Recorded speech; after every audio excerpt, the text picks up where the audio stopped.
Créer des recettes de cuisine, ça passe même parfois avec du liquide, avec des éléments incongrus tels que des boissons. On est venu me trouver notamment un jour, une agence de com est venue me trouver pour cuisiner, pour remettre au goût du jour une boisson qui s'appelait Cacolac, qui est une boisson cacaotée qui a eu ses heures de gloire dans les années 70-80, et il a fallu faire manger avec ça, faire des plats. Donc évidemment, étant donné que c'est sucré, on s'est dirigé plutôt sur du sucré, sur 4 recettes. J'ai fait notamment un granité, tout simplement, donc ouvrir une bouteille de Cacolac, la faire fondre un petit peu, réajuster les assaisonnements, réajuster les textures, mettre au congélateur et la gratter à la fourchette comme un pailletté. Servi avec un greuil, servi avec autre chose aussi.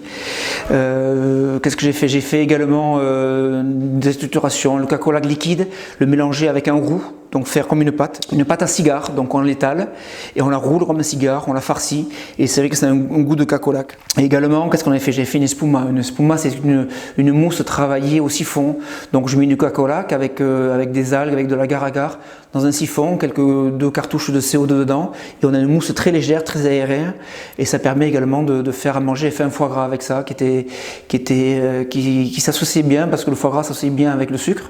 Voilà, donc c'est vrai que des industriels ou des particuliers arrivent des fois avec des demandes difficiles, c'est à nous de s'adapter, à créer, à chercher ce qui s'accommode le mieux pour mettre en valeur leurs produits.